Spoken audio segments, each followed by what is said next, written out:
tal? ¿Cómo está? Bienvenido a Casa Tomada. Esta noche transmitimos desde aquí, desde la Huaca Huantille, en Magdalena del Mar. Y vamos a hablar justamente del mar, porque nuestro invitado es uno de los principales promotores de un deporte en el que el Perú es potencia mundial, el surf. Esta noche vamos a estar aquí en Casa Tomada con Roberto Mesa, Muelas.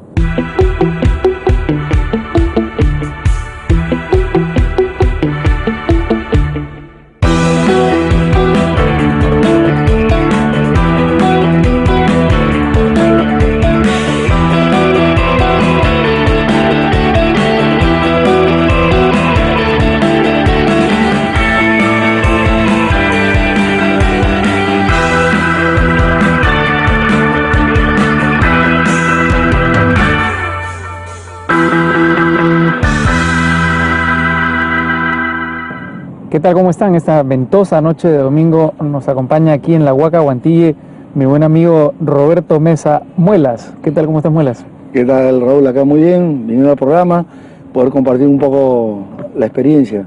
Exactamente, Roberto Mesa, Muelas es un conocidísimo profesor de surf y además es uno de los principales promotores del surf en nuestro país. Él ha sido descubridor de grandes figuras como por ejemplo Sofía Mulanovich, ¿verdad? Sí. Y todo comienza, me imagino, Muelas, por tu amor al mar, que es algo que no todos los peruanos tenemos, que no todos los limeños tienen, a pesar de que tenemos el mar ahí a la mano, a pesar de que el mar baña, digamos, gran parte de nuestro país. ¿Qué sientes tú por el mar? Es algo, creo que uno nace de niño, ¿no? Con esa pasión, con ese deseo, ¿no? Con el mar, ¿no? Yo cuando enseño a surfear, veo eso, ¿no? Veo reflejados esos niños en mí, ¿no?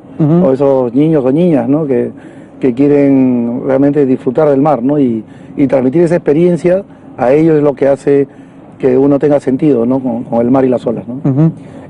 ¿Cuándo fue la primera vez que corriste olas? ¿Tú te acuerdas? Sí, más o menos en el año 77. Me acuerdo que la primera vez mi hermano Ricardo me llevó a correr con mi papá, Héctor, y mi mamá Charo me llevaron a correr la primera vez a Barranquito, ahí en Barranco. Pues nosotros vivíamos en Miraflores, en la bajada Armendáriz, y nos llevaron a correr por primera vez, ¿no? Yo me acuerdo de muy pequeño y me paré la primera ola, ¿no? La primera vez fue una experiencia inolvidable, ¿no? Y de la primera vez que me quise parar ya quise practicarlo todos los días, ¿no? Ajá. Yo he tomado clases contigo en tu escuela alguna vez, me dio por hacer surf.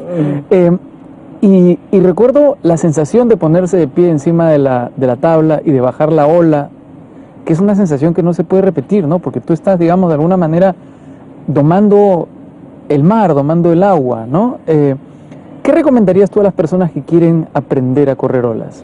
Sí, obviamente es un sentimiento bien personal, ¿no? Y yo recomendaría principalmente, somos una ciudad privilegiada, ¿no? La ciudad de Lima está al frente de las mejores olas que hay en el Perú, ¿no? Y olas especialmente para aprender, ¿no? Entonces, creo que yo recomendaría definitivamente saber nadar, primeramente, ¿no? Flotar, y que aprendan a practicar este deporte. Mira, ya tengo 23 años, ¿no? Enseñando este deporte y tengo cursos de mamás. ¿De mamás? De mamás, y que nunca en su vida han aprendido a correr tabla. Pero sus hijos han practicado o siempre les dio la curiosidad y tienen esa experiencia, ¿no? Y cómo cambia su vida, ¿no? A ellas, ¿no? Entonces, así han pasado infinidad de historias y de personajes que han pasado por Olas Perú y que han tenido esa experiencia inolvidable, como en tu caso, ¿no? Sí. ¿Cuántos años tienen tus alumnos más jóvenes? Los alumnos más jóvenes tienen 5 años. ¿5 años? Sí, y también tengo gente de 50 años, ¿no? ¿De 50 también? También, ¿no? Porque no hay edad para aprenderlo, ¿no? ¿Y no es peligroso para un niño de 5 años correr olas? Lo que pasa es que eso va de acuerdo a la metodología de enseñanza y también va de acuerdo a que hay profesores especialistas para niños. Entonces, no solamente es el aspecto técnico, sino el aspecto físico del profesor y también el psicológico, porque también hay formas de cómo expresarse con los niños y cómo estar en su mundo, ¿no? Si un niño de 5 años se para encima de la tabla, ¿correrá olas el resto de su vida? Yo creo que eso ya depende de cada uno, porque hay dos caminos, ¿no? El camino del que quiere practicar ese deporte como un hobby y como es su deporte, y otro que ya quiera practicarlo en lo que se refiere al tipo de competencia, ¿no? Competencia, ajá. Sí. Ahora, tú me dijiste cuando tomaba esas clases, lo hacía para hacer un reportaje, recuerdo, que había una secuencia recomendable de olas, de playas que uno debía seguir para aprender bien, ¿no? Que debía comenzar abajo. ¿Cuál era la secuencia? ¿Dónde terminaba? Sí, mira, tiene una variedad, pero principalmente en la Costa Verde, principalmente las playas para aprender este deporte.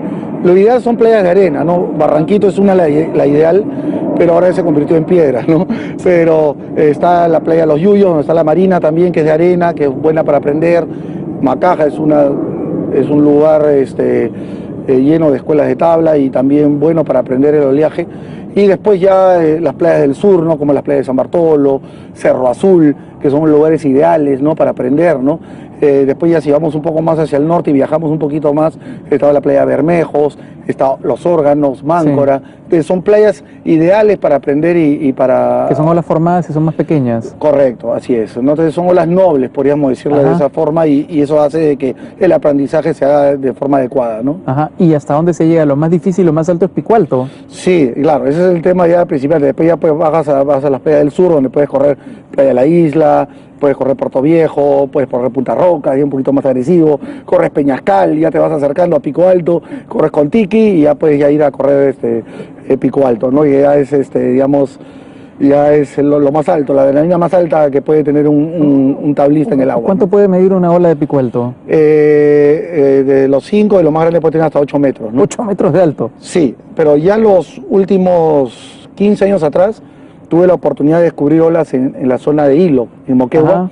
Y es una playa que le llaman el Hilón, ¿no? Sí, yo le puse el Hilón, sí. Es más, le dicen el Olón ahora, ¿no? Pero le puse el Hilón por él porque, bueno, Arequipa, que está en la zona de la Sierra Baja, las quebradas, y desembocan hacia estas playas hermosas, y ahí ya está la ola que se llama el Hilón, y tiene olas pues de aproximadamente de 10 a 12 metros, ¿no? ¿Esa es la ola más grande del Perú? Sí, definitivamente y sin lugar a dudas, ¿no? Ajá. Ahora, esa playa creo que estaba contaminada. Hay el tema del relave, hay una playa que le dicen piedras negras, porque las piedras tienen el relieve de las piedras de color negro, entonces por eso tienen el tema. Entonces creo que ahí siempre los medios de comunicación han tenido que mantenerlo un poco oculto, ¿no? Como el tema de las mineras y todo este tema que genera el día de hoy, ¿no? ¿Y tú has visto muchas playas muertas por la contaminación? Sí, definitivamente. Lo que pasa es que no hay un cuidado, ¿no?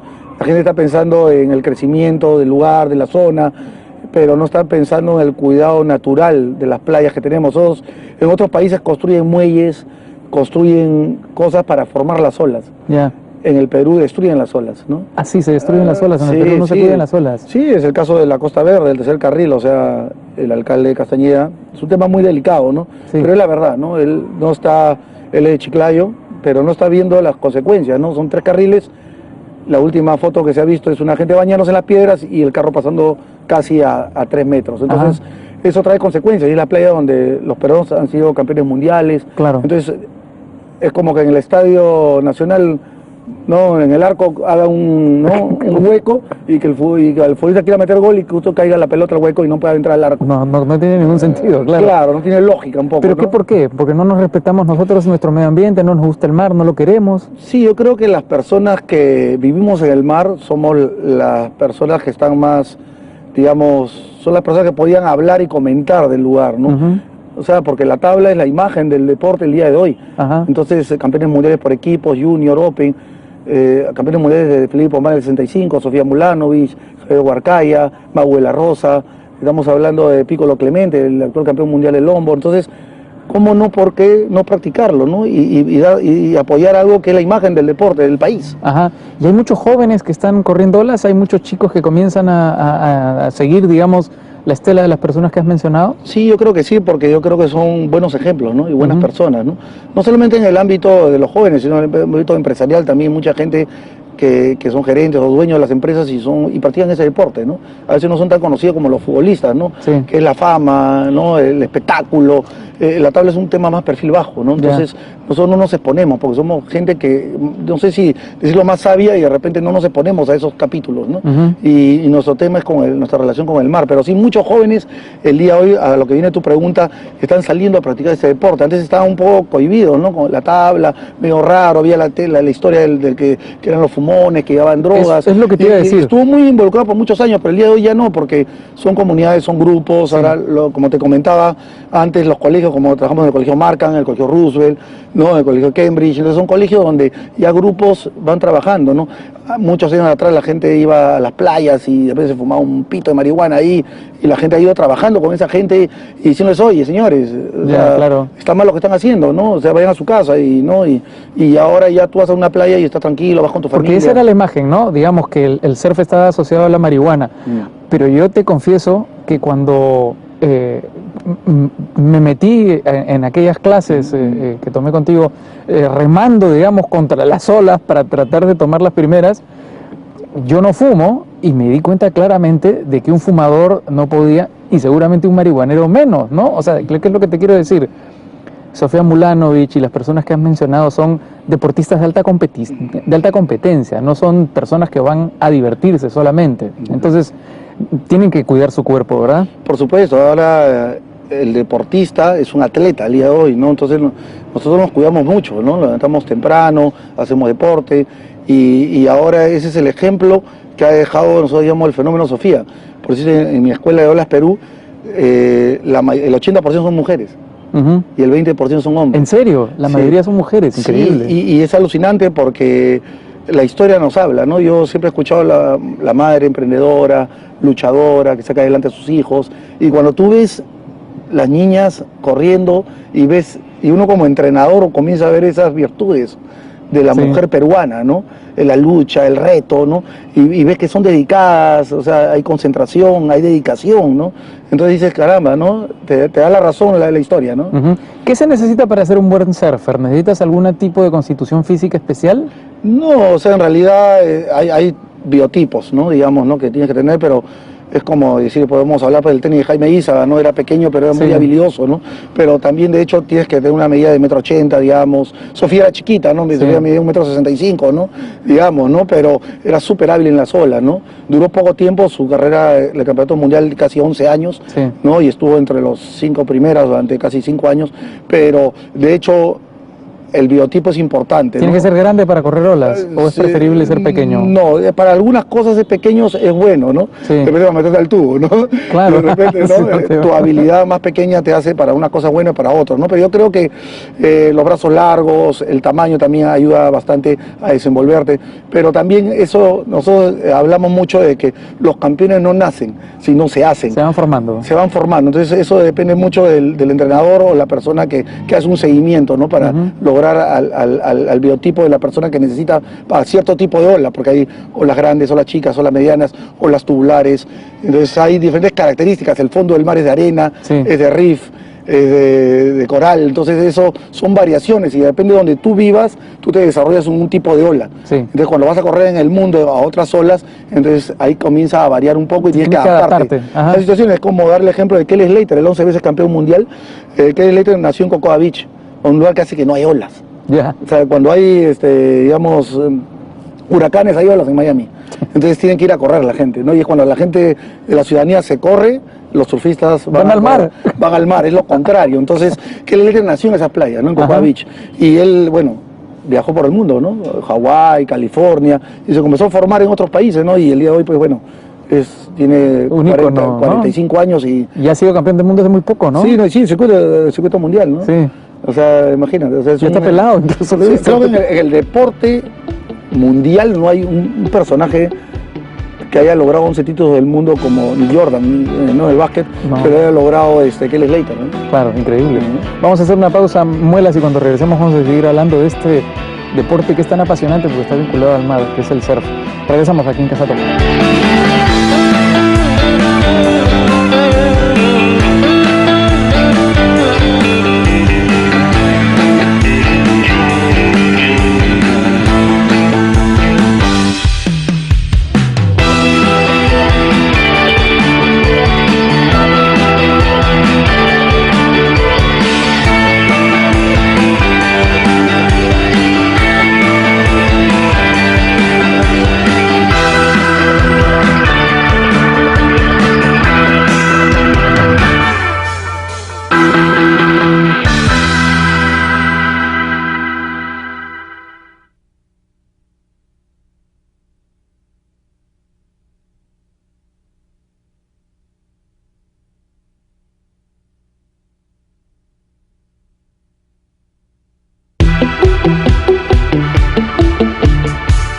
Estamos de vuelta aquí en Casa Tomada con Roberta Mesa, mi buen amigo Muelas, gran promotor del surf y gran formador de campeones como la campeona mundial Sofía Mulanovic. Muelas, quería preguntarte si es muy peligroso correr olas. Es que depende de la situación, o sea, cuando uno aprende a correr, tiene que siempre ir acompañado con alguien, ¿no? Si tú vas a correr solo, es difícil, ¿no? Depende de la playa que vaya, la situación, siempre la voz es conversar con los locales Sí. que están en la playa, ¿no? Ahora, bueno, hay playas donde te alquilan tablas y puedes entrar también, ¿no?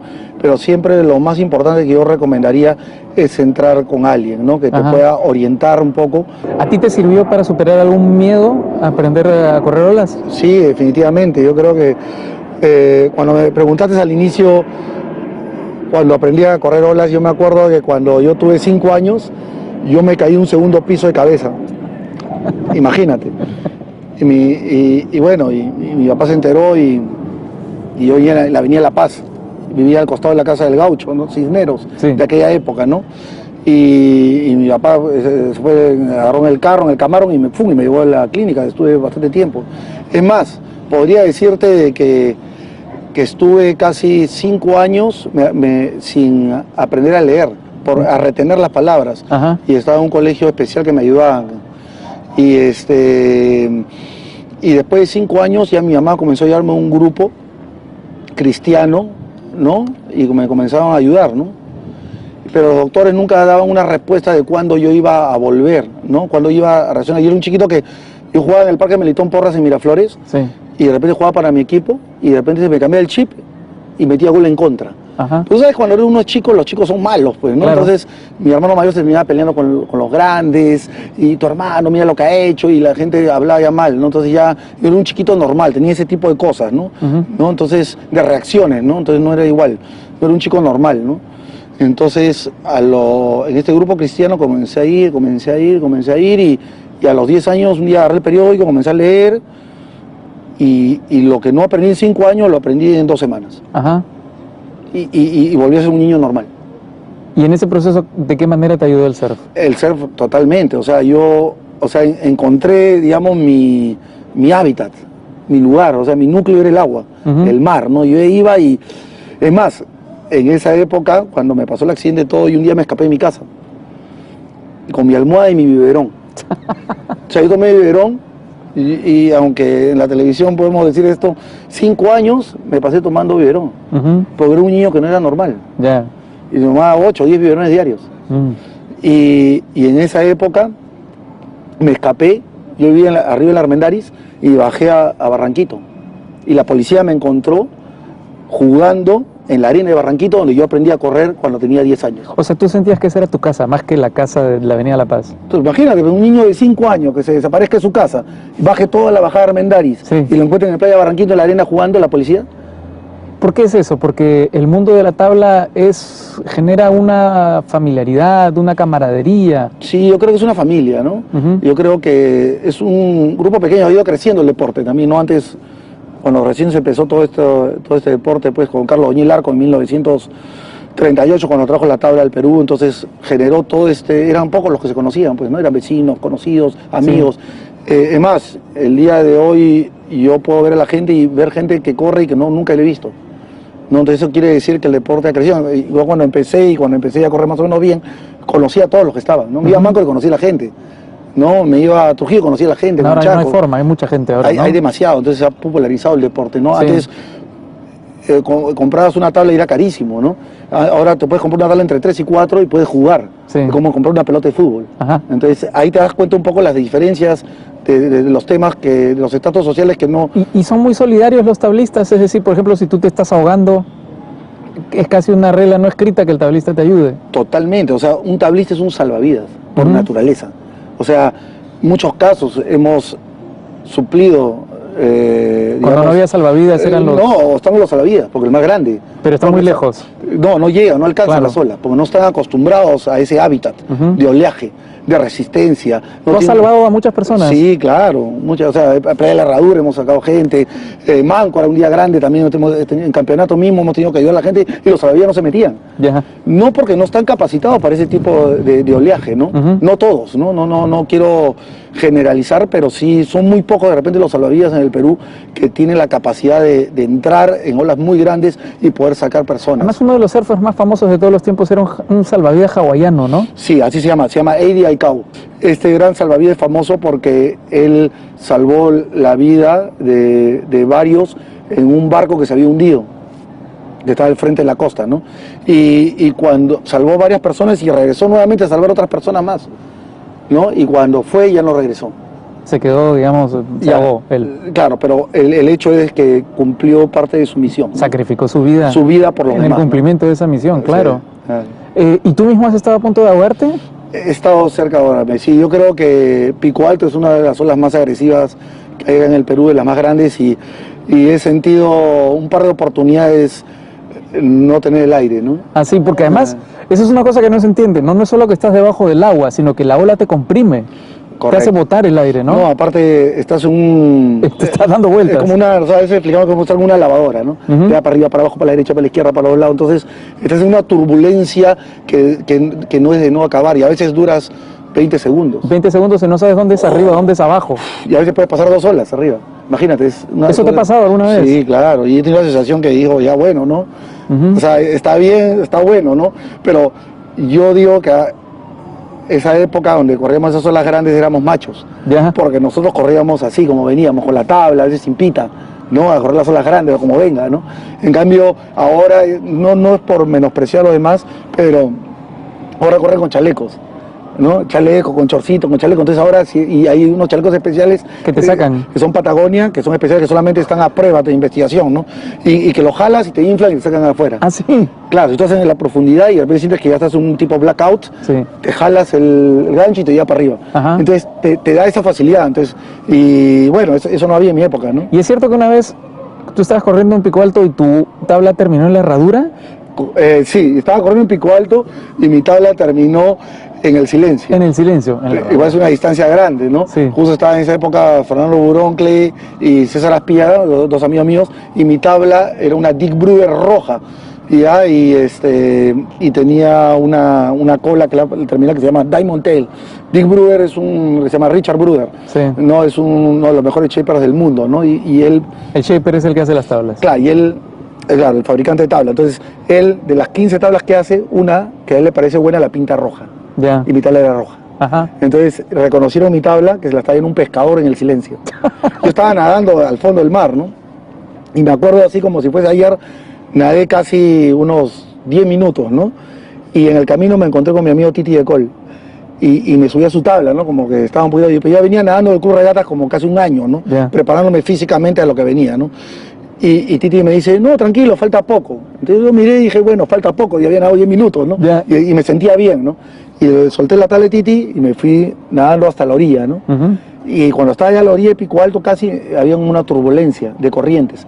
Y estuve ahí casi 15 minutos sin salir. Hasta que ya, pues, ¿no? O sea, nadé contra la corriente, como se dice, y salí Y Muelas, porque después hay arrecifes que son peligrosísimos también, ¿no? Mucha gente se ha matado estrellándose contra el arrecife, corriendo con 1 metro de altura, ¿no? Es que depende de dónde cae el golpe, de la forma como cae. Hay gente que corre con casco incluso. Correcto, por protección, ¿no? Es que a veces este es un deporte que pueden, o sea, hay historia. Mari Zamburi, que fue campeón mundial en el año 1986 en Inglaterra, murió en su playa en Sydney, en Cronulla, corriendo olas de medio metro. O sea, se volteó su tabla, le golpeó el 100 Ah, sí. y falleció, ¿no? Es un chico que tenía 18 años. Hay varios casos donde la gente se ha golpeado y bueno, y ha fallecido, ¿no? Hay playas como Indonesia, Hawái, que la reciben muy corto. O sea, sin ir muy lejos, bueno, les cuento un poco la historia. Joaquín Miró Quesada, ¿no? Que era uno de los dueños del comercio, murió corriendo pipeline, Ajá. ¿no? Murió del pipeline, se metió al tubo y se fue contra los corales y un golpe y murió. Pipeline en Hawái. Pipeline en Hawái es como el Coliseo Romano, se podría decir, ¿no?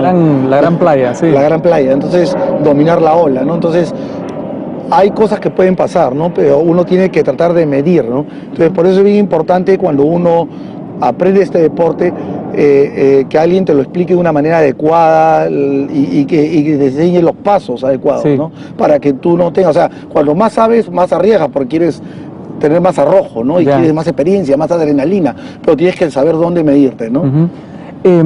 Muelas, tú eres además un gran estudioso de la historia de la tabla peruana. Me estabas contando antes de la entrevista que estás por sacar además una gran investigación sobre la historia de la tabla. Yo quiero hablar de eso porque tu teoría es que el surf se inventó en el Perú, ¿verdad?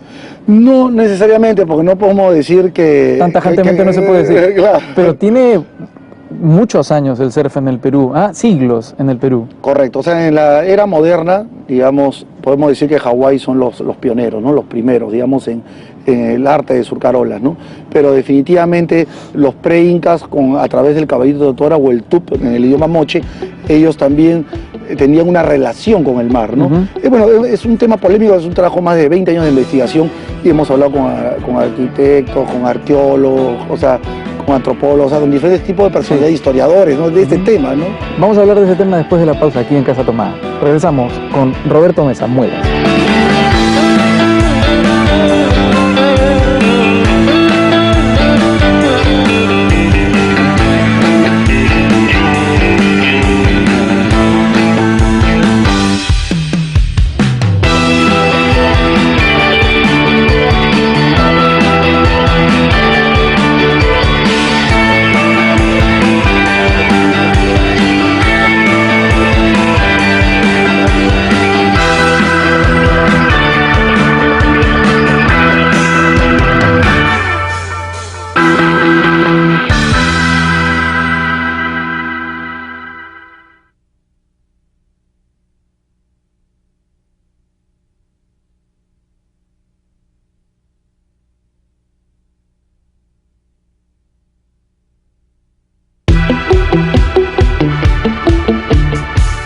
Estamos de vuelta aquí en Casa Tomada con Roberto Mesa, Muelas, uno de los más grandes promotores del surf en nuestro país y además un gran estudioso de su historia, y su historia además es apasionante. Yo conozco un poquito y seguramente voy a aprender ahora más con Muelas, porque quienes han contado esta historia son los hawaianos y los polinésicos, básicamente, ¿no? Ellos dicen que ellos inventaron, o que las raíces más antiguas del surf se encuentran en Hawái o en la Polinesia. ¿Cuál es tu teoría?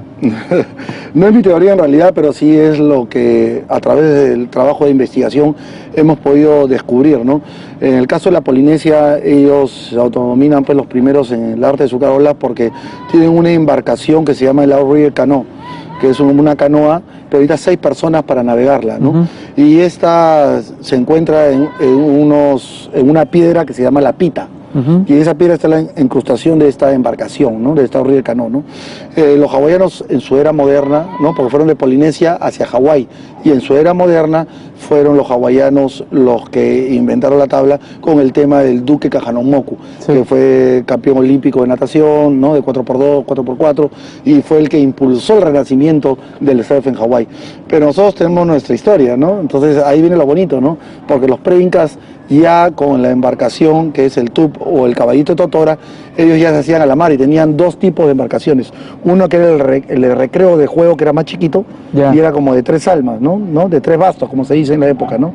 Y con eso ya jugaban. Entonces los niños cuando ya llegaban a los 12 años se iban a la mar ya con sus padres, con las embarcaciones de pesca que conocemos pues en la zona de... Que son las más grandes. En la zona de Santa Rosa, sí, en Chiclayo, en la zona de Huanchaco, en claro, Trujillo, donde vemos todas estas figuras, ¿no? Entonces nosotros tenemos toda esta historia bonita que la vamos a escribir en un libro que ya debe muy poco salir ya, como se dice, del horno. Y bueno, y gracias a Walter Bull, que es la editora, quien está haciendo un trabajo también importante, y creemos de que ahora pues vamos a trabajar bastante en lo que es la historia de la tabla en el Perú, ¿no? Sí, ahora en Chorrillos se corría con puertas, creo, ¿no? Correcto, sí. Correcto, muchos años, o sea, hay un trabajo de investigación del señor José Antonio Escafino, quien trabajó mucho con la gente de esa zona, ¿no? Y a través de esa investigación él llegó a encontrar de que había locales, personas que vivían en la zona de Chorrillos, que sacaban las puertas de su casa y iban a surfear, ¿no? Con esas puertas, pues, ¿no? Y parados, ¿no? Es más, hay un diario que se llama el Diario del Aire, Ajá. ¿no? Muy antiguo, ¿no? Y salen unas fotos corriendo con ese tipo de tablas, ¿no? O sea, digamos, ellos buscaban la forma lo deben haber visto en algún momento, ¿no? Me imagino, ¿no?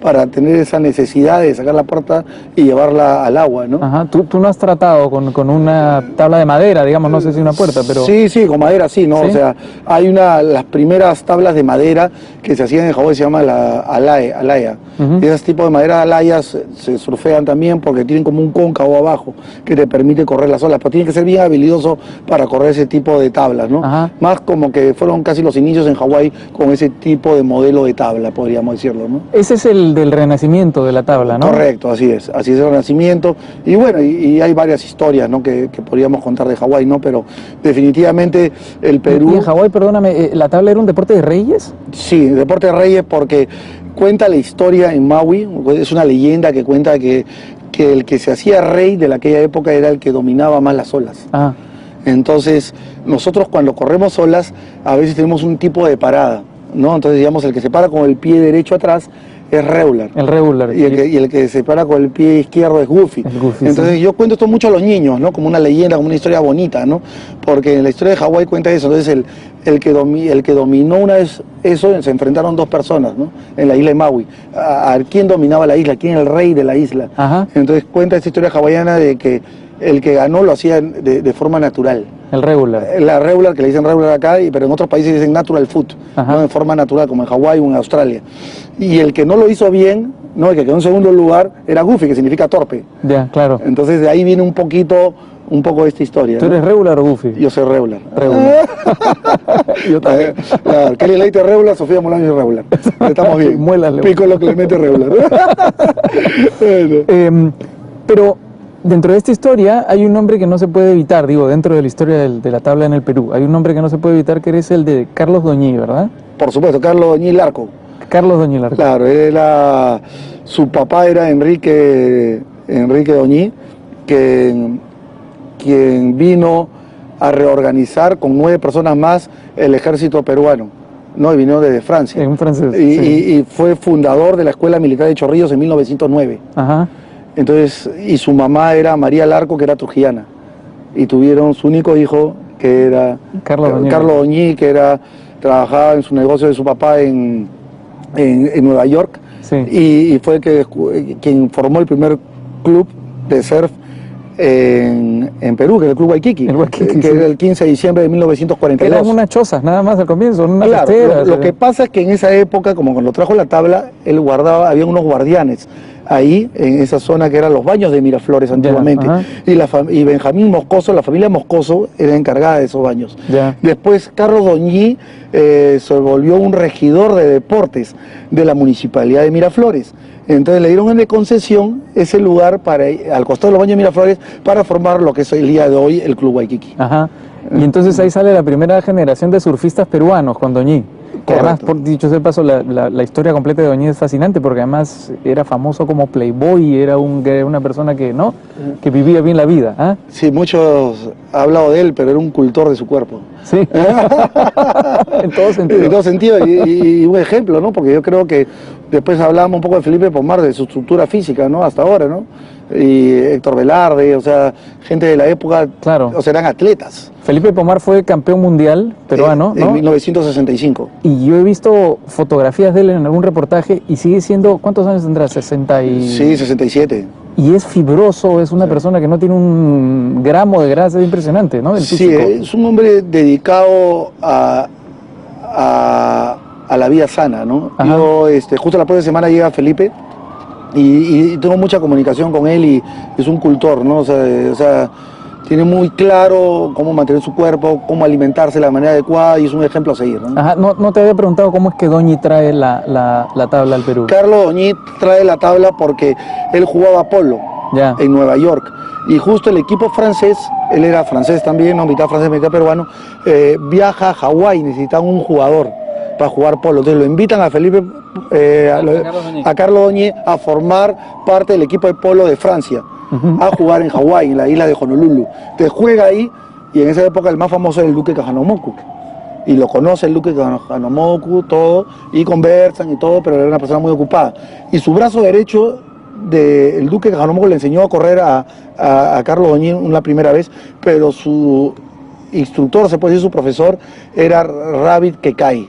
Rabbit Kekai. Rabbit Kekai, decía Rabbit no de ratón, ¿no? Pero Rabbit Kekai fue su maestro de Carlos Doñí y fue quien le enseñó este deporte. Y él compró las tablas y las trajo en barco, porque en esa época era 1938, los barcos se demoraban 1 año y medio en llegar al puerto Callao. Imagínate, ¿no?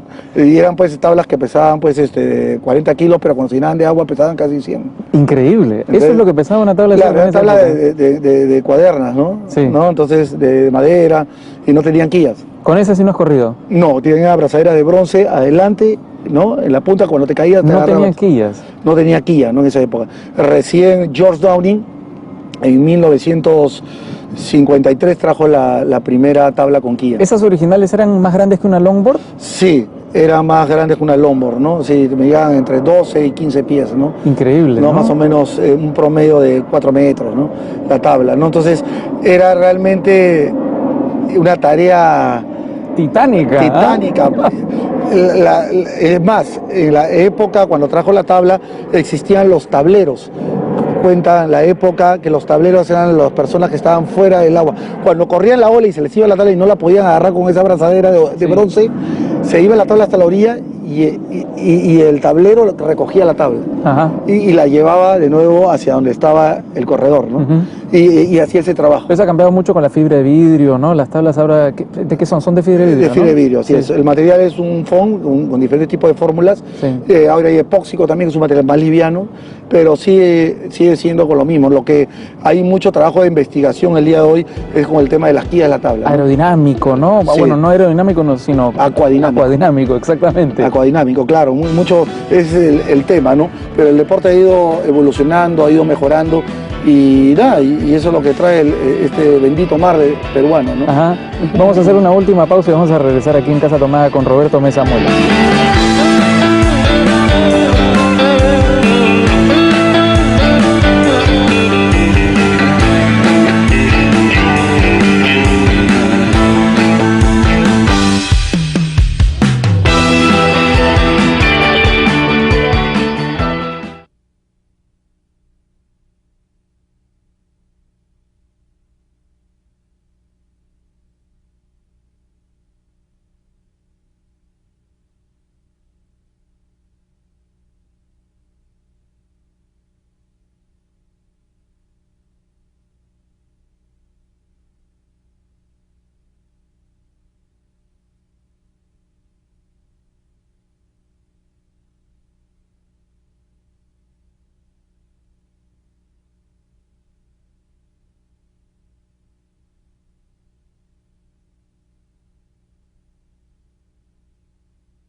Entramos en esta recta final, en esta conversación con Roberto Mesa Muelas. Hemos conocido la historia de la tabla en el mundo, en el Perú, una historia realmente fascinante, porque además yo creo que debe servir para que muchas personas se animen a adentrarse al mar. ¿Ah? Es un deporte muy sano, es además una vida fantástica, al aire libre, ¿no?